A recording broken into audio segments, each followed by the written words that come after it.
Hey guys, welcome back. I hope you're having an amazing day. Let's get right into the stories.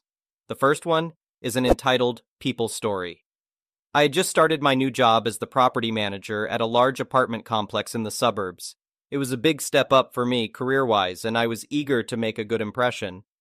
During my first week, I decided to park my car in one of the visitor spots while I went into the office to pick up some paperwork. As I was walking back to my car, I heard someone shouting from across the parking lot.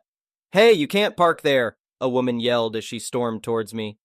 I turned to see a middle-aged blonde woman marching over, looking furious. She had the typical Karen haircut and was wearing exercise clothes and sneakers. "Excuse me?" I replied, confused by her anger. "That's my spot," she snapped. "I always park my BMW there when I'm back from my morning jog. Everyone here knows that." I paused for a moment, stunned by her ridiculous claim on a visitor spot in a public parking lot. "Well, I'm sorry, but this isn't a reserved parking spot," I said calmly. "It's first come, first served." The woman scoffed in disbelief. "Ugh, you must be new here. That spot belongs to me. I want you to move your filthy car right now." At this point, I was starting to get irritated with her rude behavior, but I held my tongue and decided to have a little fun with the situation instead. "Oh yeah? And who decides who gets which parking spot?" I asked with a smirk. The woman raised her chin arrogantly. "I do. I'm the self-appointed president of the Neighborhood Watch Committee." I had to stop myself from laughing out loud. This woman was even more delusional than I thought. "Well, I'm the new property manager here," I replied. "So, I'm afraid I outrank you when it comes to parking arrangements on this property." The smug look on the woman's face instantly faded. She looked stunned as she processed what I had just revealed. "Wait, you're the property manager?" she stammered. "That's right. And I can assure you that there are no reserved visitor parking spots here," I said. The woman's cheeks flushed red with embarrassment. She had clearly not expected to be put in her place by the new manager she was trying to boss around. "Oh, I see," she muttered, at a loss for words. "My mistake, then." "No problem," I replied cheerfully. "But in the future, you should really double-check your facts before berating other residents." The woman just nodded silently, looking completely mortified by the entire incident. She turned and hurried away without another word. I watched in amusement as she scurried back to her building, having been completely shut down. Later that day, I sat down in my new office and pulled up the resident records for the complex. It didn't take me long to find who I was looking for: Kara Williamson in 204B. Her file showed numerous noise complaints against her from other residents. Clearly, she was a longtime troublemaker here. I decided to have a chat with Kara about her behavior towards me and the other residents. The next morning, I had one of the maintenance guys leave a fake notice on her car, requesting she come see the property manager immediately regarding a parking violation. About 20 minutes later, I heard a knock at my office door. "Come in," I called out, unable to hide my grin. Kara entered, looking very nervous. "You wanted to see me?" she asked timidly. "Yes, please have a seat," I said, leaning back casually in my chair. Kara sat down across from me, anxiously fidgeting with her hands. "So I wanted to talk to you about that little parking incident yesterday," I began. "Oh yes, I'm so sorry about that," Kara blurted out. "I had no idea you were the new manager. Honest mistake." I nodded. "Yes, I figured it was just a misunderstanding, but I also wanted to discuss your behavior in general around here." Kara shifted uncomfortably as I continued. "The records show you have frequently been disturbing other residents with excessive noise and hostile behavior. And that little parking stunt yesterday leads me to believe you enjoy throwing your weight around." "No, that's not it at all," Kara protested, but the nervous look on her face told me she knew she was in the wrong. "Regardless, things are going to change around here on my watch," I stated firmly. "If we have any more incidents with you harassing residents or claiming public property as your own, you will face eviction. Do I make myself clear?" Kara's eyes went wide with fear. "Yes, of course," she sputtered. "I promise there won't be any more problems from me." "Good. I'm glad we could have this little chat," I said with a smile. Kara nodded and quickly excused herself from my office. I knew I had made my point. She would definitely be behaving herself from now on if she wanted to remain a tenant here. Later that week, I hosted a resident meet and greet so I could start meeting the community properly. As I was chatting with people, I noticed Kara lingering near the back of the room. I excused myself and went over to say hello since she had been avoiding me since our talk. Kara, so nice of you to join us tonight, I said cheerfully. Oh, yes, thanks for having this event, Kara replied awkwardly. Of course, I want to make sure all the residents feel welcome, I said. I paused before adding, especially those who may have gotten off on the wrong foot when I first arrived. Kara flushed red again. Right, about that. I really am sorry for how I behaved before. I appreciate you apologizing, I replied.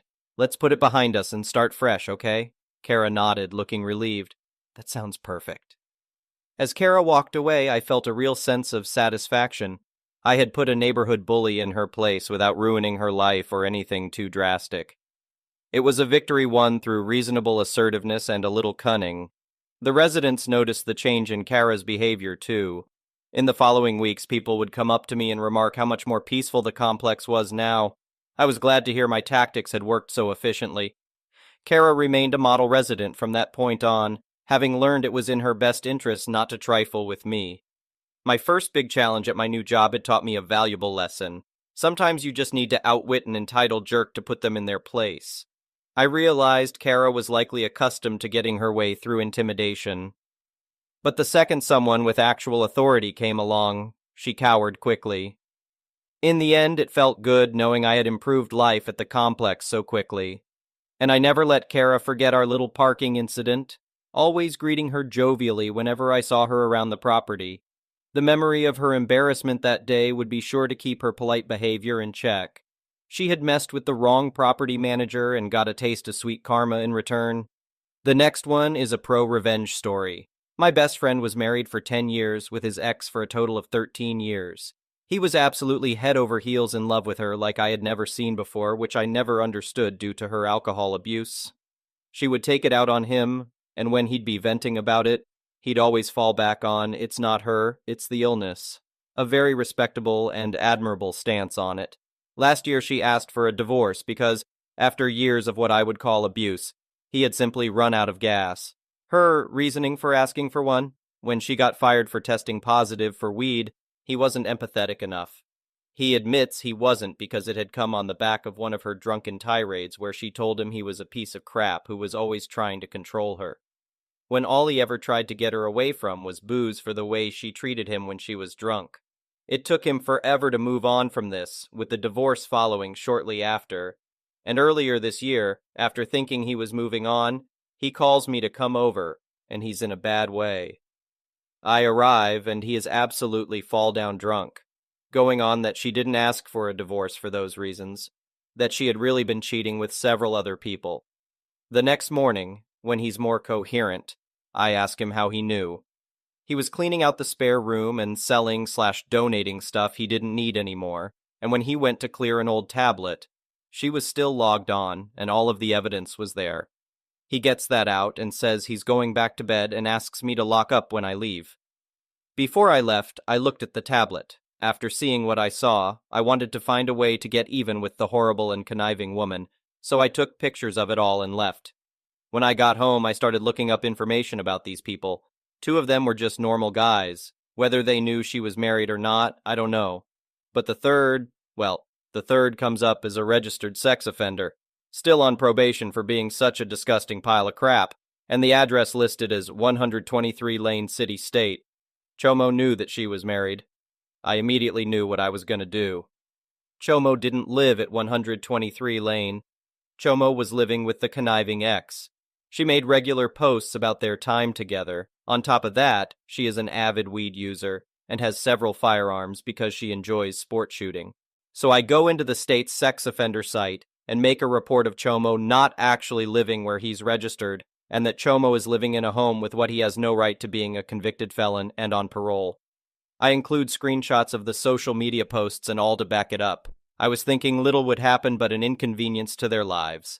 Boy, was I wrong. She broke her typical posts with nothing serious trend on social media yesterday with this gem. My year can't get any worse. Chomo lost his job, and I am now facing eviction because I can't afford my rent. So I go on the state court system site to see if it's related, and yes, it was. Chomo was rearrested. She clearly can't post bail, or Chomo would be out. The job she took after being fired definitely can't support her lifestyle. so he's probably going back to prison or at least jail, and she's a breath away from being homeless. I don't know if I'd ever tell my best friend I was the one behind this, but he is definitely ecstatic to see a horrible woman and sewer rat get what they deserve. Part of me wants to put up the sex offender registration link and that it's sitting in jail and say something to the effect of, "It's a little more than losing a job," but not wanting to make my best friend's life harder, I'll just let sleeping dogs lie. The next one is a petty revenge story. When I was young and naive, I lived in France and started dating a French university student. We lived together for a while. It didn't go well. He was very controlling and manipulative. Fortunately, with the help of some very kind French neighbors, I escaped and returned home. His family didn't take it well. I was his first serious girlfriend, and he was the golden child. How dare I hurt him by leaving? Then he faked a suicide attempt. I started getting hateful phone calls from his mother demanding that I return, until one night I got a call from his brother. This was odd because they didn't get along. The brother was an affair child, definitely the scapegoat.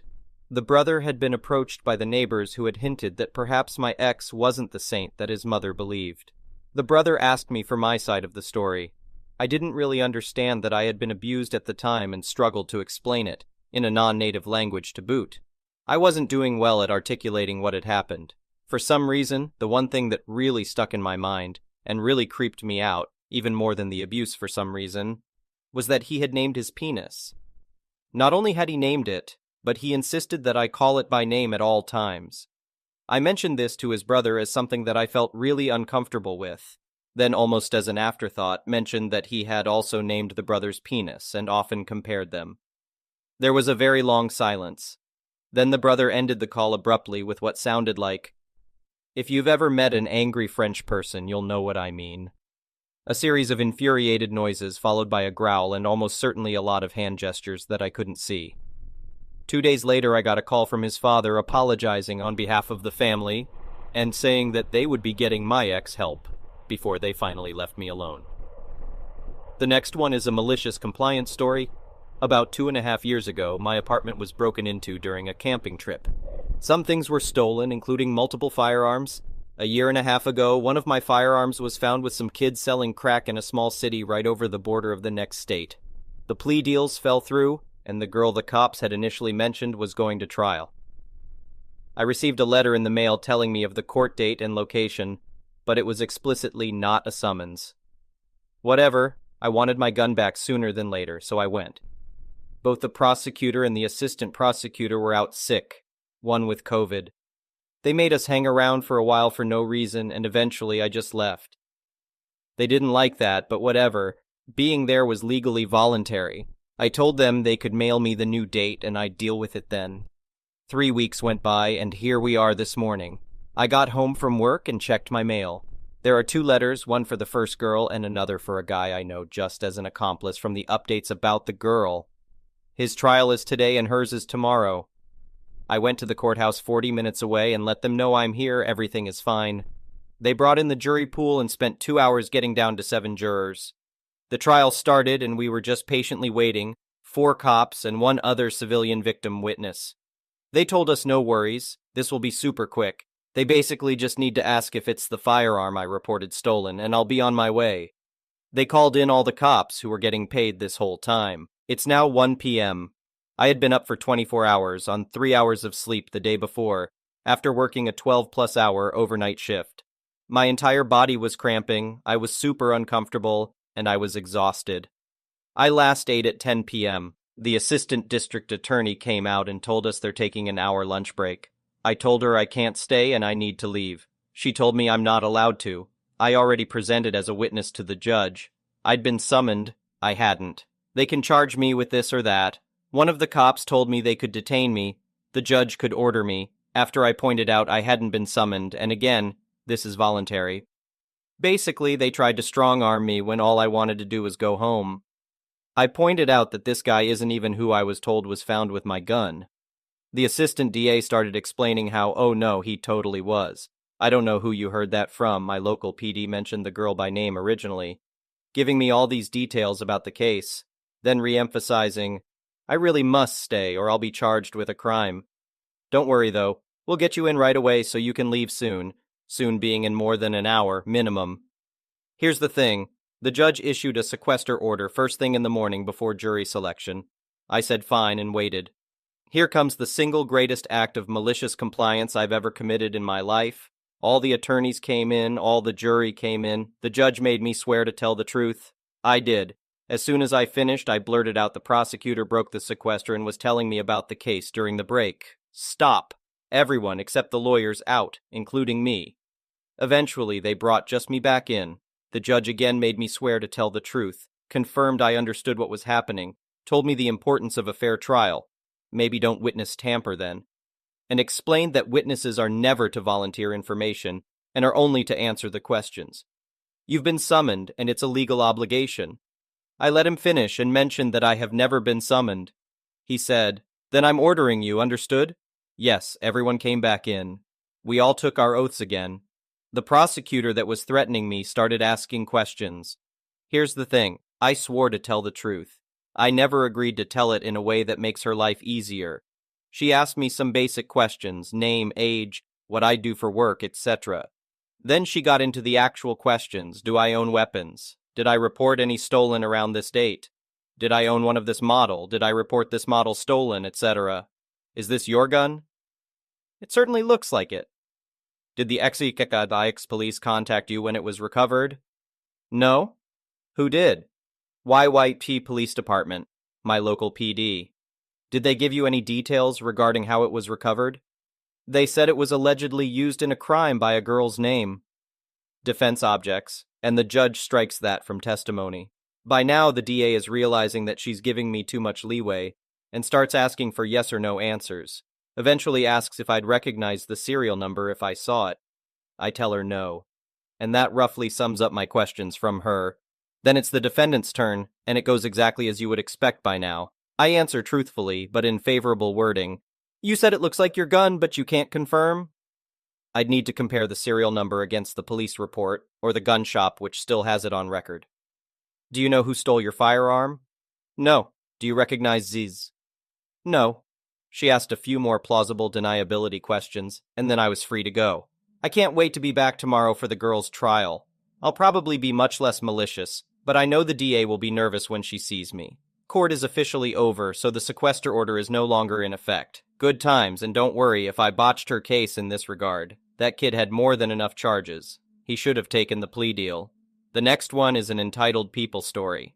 Just a few days before Christmas, my husband's older brother's ex-wife called to say that they were in town from Texas and wanted her kids to see their cousins, my kids. We had been extremely busy and had many plans between my husband's aggressive chemotherapy treatments and life in general. But I told them that we had 2 hours in between our busy schedules. They came over and we welcomed them and were gracious hosts. The oldest son, Billy, asked about our Christmas lights. I told him that these are Govey lights and how they come equipped with preset lights for every occasion holiday, and I have been making my own patterns on them. He asked me to show it to him, which I did, but then he asked if he could make some too. I told him no, because the last time you had my phone, you downloaded a few games, and a couple of them had viruses which my cell phone carrier had stopped. My husband and I have some properties and a property management company. I got a call and walked away to answer it. As I came back to where everyone was seated, Billy grabbed the phone out of my hand, and I asked him to give it back, but he held the phone away from me. I am 5 feet 7 inches tall and just under 130 pounds versus his 6 feet and over 260 pounds. My husband walked over and grabbed it just as rudely and told him never to grab things out of people's hands. Well, the mother, Barb, didn't like that. She has said many times that we don't like to say no to our kids because there are too many no's in the world.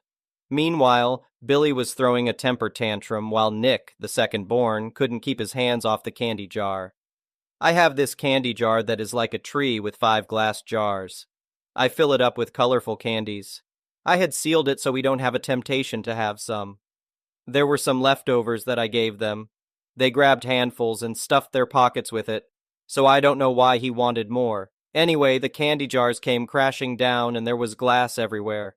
My husband cleaned it all up, and I very calmly told Barb that she owes me $300. She was shocked that I asked because the old me would have just gotten over it. But prior to all this, I had gone out and bought Nike brand t-shirts for the 2 older ones and toys for the younger ones. They opened up the gifts and Nick and Billy both said, Is this all we are getting? So after the candy crash, I went off on them, beginning with, "What did you get for my kids? A couple of small card games? Did we say anything about it?" My kids thanked you and went about to play. They left in a huff because I reminded them that we have prior commitments, hopefully never to see them again. Barb left my husband's brother after she lost 80 pounds. My brother-in-law is now deceased. So done with selfish people. Thank you for watching. I would really appreciate it if you could like the video and subscribe to our channel if you haven't already.